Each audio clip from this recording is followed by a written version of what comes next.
I am absolutely loving what I'm seeing with this right now, as not only are trade rumors escalating for the Montreal Canadiens, with one website recently suggesting Montreal get a star player from the Winnipeg Jets who is an RFA to fill a crucial need, but we have comments from newly traded for Zachary Bolduc that not only highlight how much he's been taking faceoffs, but some comments that specifically point to how excited he is and we are for what is about to come. Just some unbelievable stuff there. Plus, we have an insane note on just how good and young this Habs team is, and we're going to get straight into that on this episode of Habs Digest. And this, to me, Jesse, was crazy because we know Montreal's been one of the youngest teams for a few years. But to see us, NHL rosters on Twitter said the average age is, according to the NHL media site rosters, which are usually the most accurate, Montreal is the youngest in the league, and by a pretty decent margin. Like, the difference between Montreal and Buffalo is about 0.75 years.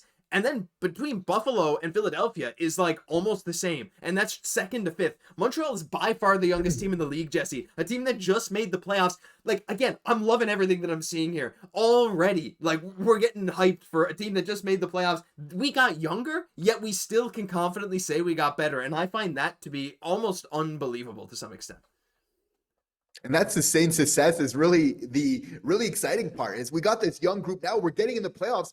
But we're just getting started. We're just getting rolling. And the good part about this, Hughes just added two very young players. Noah Dobson, 25.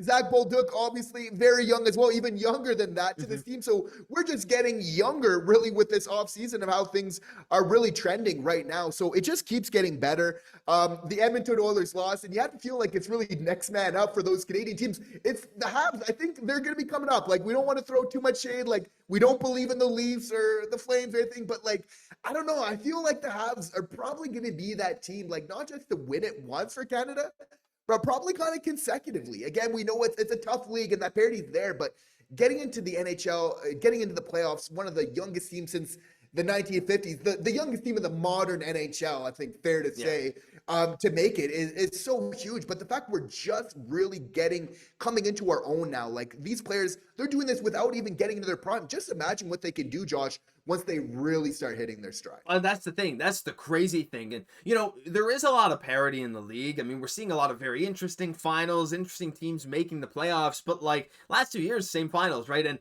when you look at, there are teams that are building sort of dynasties. I mean, like even since like the 2010s, though, you had the Blackhawks and you had the Kings who were always there at the top. Yep. The Bruins were great for so long. The Lightning were contenders for as long as we can remember for the last while. The Florida Panthers are that team now. It's not crazy to have certain teams that are always making it to or close to the finals almost every single year, right? And you have to go through trials and tribulations to do that. I feel like sometimes we forget Tampa got swept by the Blue Jackets that one time, but you forget about it sometimes because of how much success they had, right? And Montreal, this was their first playoff series, and they held their own against Washington. Well, I guess not the first for Suzuki and Caufield, and yeah, they made it to the finals, but it's still just insane to be the youngest team in the league, to look at the talent we have and how good we can be for years to come. Again, don't want to pencil a cup in yet, but I'm very, very tempted to. But look, if we're talking about getting ready for the future, not even just getting ahead of ourselves, but getting locked in for this upcoming season, the youngest team in the NHL, we got to talk about Zachary Bolduc. And the first thing I want to talk about, Jesse, is actually he addressed the face-off stuff that's been going around. And I agree with, like, I saw Nicolas Cloutier tweeted out earlier, just because he's taking face-offs doesn't mean he's going to play center. Like, these guys still have to take face-offs. And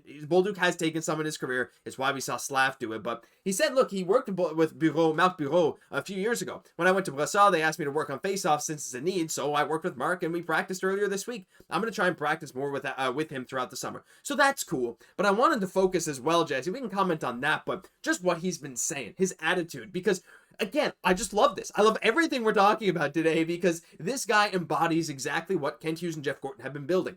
It's up to me to get to camp ready and make my mark. By the way, I'll link the original article in French down below so you can confirm or deny the translation, but I think it's pretty accurate. We both speak French. There's a lot of talent in the lineup. I'm going to bring my own strengths to help the team win. Whether I'm on the second, third, or fourth line, I just want to help the Canadiens win games. And it's actually interesting here. There hasn't been a day in the last 10 that I haven't talked about the Habs. The people are passionate about hockey and are proud to support their team. I'm talking about hockey more than when I was in St. Louis, but it's great fun.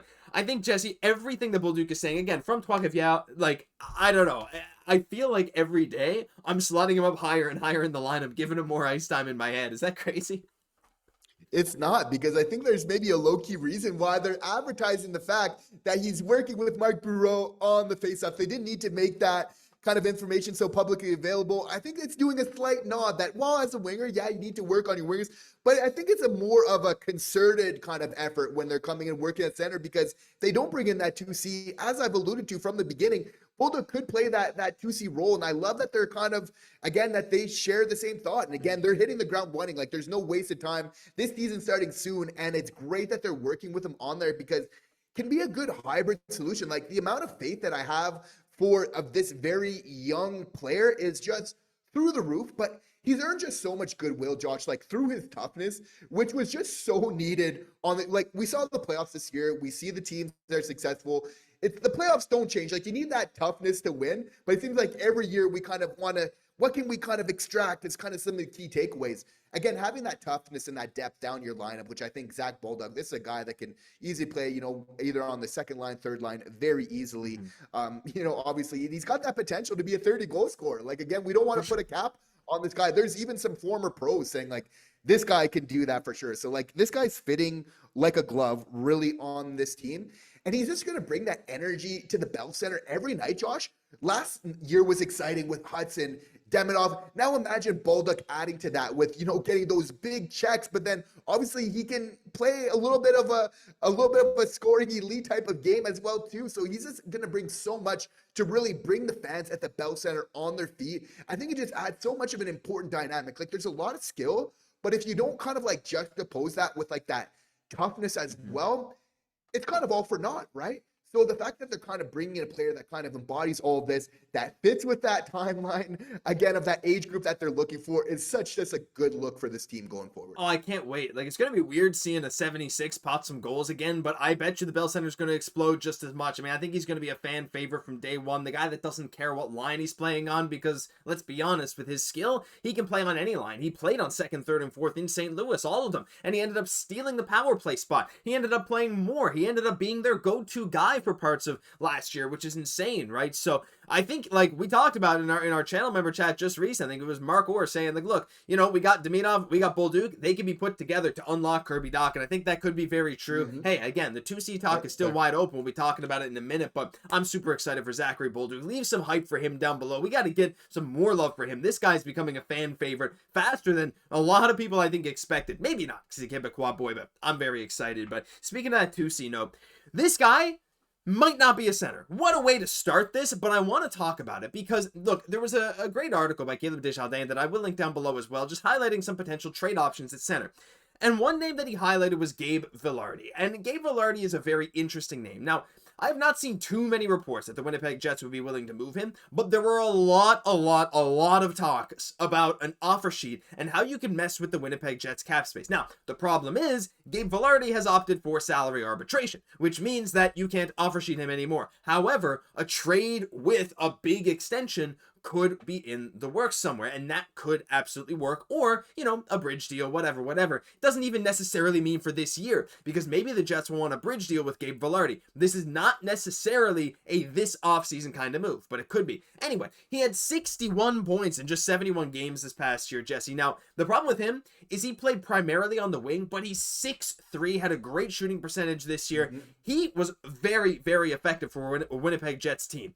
And when you look at the Jets, they have a lot of contracts they need to sign. After this year, they got to extend Kyle Connor. They got to extend their captain, Adam Lowry. They signed Nyquist to a one-year deal. He's probably replaceable. They got to see what they're going to do with Taves. Vilardi is due this offseason. So is Kupari. And then Cole Perfetti is due next year, not to mention a couple of their defensemen. And they have some big money tied up in Scheifele and Hellebuyck. So when you're looking at this, you're looking at the Jets, and you're thinking maybe the Jets have to make a decision somewhere in their lineup. Do you think Gabe Vilardi's a realistic target in terms of a trade? Maybe even if it's not this offseason. Maybe if they offer him a bridge deal, we could try and get him in the middle of that. To me, it's a name that we absolutely need to keep an eye on.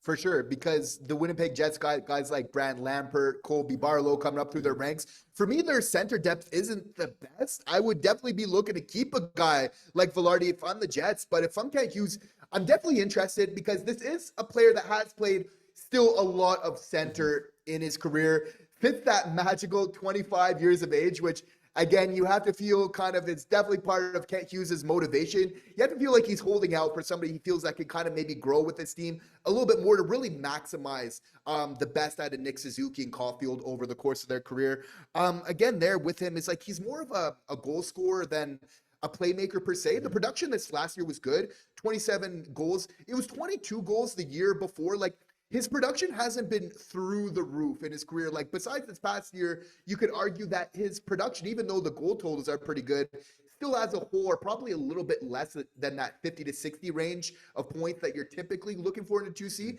That being said, like, we got playmakers already. Like, I think getting somebody that's more of a goal scorer, like, he's an interesting guy. Still not a left-hand shot, so he's not maybe fitting that issue. And again, that might be the caveat. They might be holding out for a guy like a Jared McCann or kind of player X unknown, but that left-hand shot.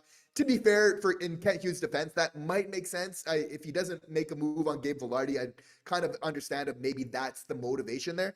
But that being said, Josh, if it's that magical age group, which Kent Hughes has just shown that he likes so much, he's probably just really kind of coming into his own right now, and that production is probably a good sign of where he's going to be going over the next couple of years, if not a lot more. He's played some great hockey since coming to the Jets. Obviously had some injury problems a little bit early on in his career. Great to see that things are kind of stabilizing there. Josh, like, it's not the perfect fit. I would prefer it over Kirby. It's interesting, right? Like, I think it's a player where there's a lot of merit. Like, that goal scoring, again, scoring 27 goals last year, he would be right near the top of the Habs goal scorers next year. And that's what you are looking for, right, in a 2C. Yeah, absolutely. And again, though, like, I think Jets fans, they wanted him to be a 2C, but he played his best hockey on the wing, and he was effective in a top-line role on the wing, and there's no guarantee he would do that. In fact, I'd say there's a negative guarantee he would do that in Montreal. However, Montreal's second line could very well look like a lot of other teams' top line in, like, a year or two, right? Like, with just the pure talent we have. Yeah. So, you know, insulating him as well while having some other guys who could maybe step in, take some face-offs for their strong side. Again, we still have a guy like Newhook who can, true. But, like, you know, I do worry sometimes about doing this, like, he hasn't played center that much in a while. We know he can, but we're going to try and run him at 2C. I just feel like I get PTSD when I think about that. So it's like, it's tough. But again, like, if he's going to arbitration and him and the Jets are very far apart, and it's like, you know, the Jets think, you know, this might end up in like a 1-year deal, a 2-year deal, yeah, or well, I guess a 1-year deal, because I think he'd be a UFA after next year. Like, if that ends up being the case, he could be very well be a trade target, just like we saw similar stuff with Marty Necas, right? So, very interesting case to follow. Is it a guarantee it'll happen this year? No. Is it a guarantee he'd even play center? Not necessarily, but he's a name that you got to keep an eye on, because talent like this, if things don't go exactly the way the other teams plan, like Jeff Gorton has said, like, a lot of the trade markets evolve over time, and he's just one of these guys. But maybe you completely disagree. Maybe you don't like this fit. I think you do, because I've seen you guys talk about him a lot in the comment section. But let us know your thoughts on all this down below, because that'll do it for this episode of Habs Digest. If you enjoyed, leave a like, comment, subscribe to the channel. Whoa, you're watching this video and you're part of the big percentage that are not subscribed. Help us hit 22,000 subscribers. We really, really appreciate you coming in every single day. I'm Josh Gosse, my co-host Jesse Poirier. We'll catch you in the next one.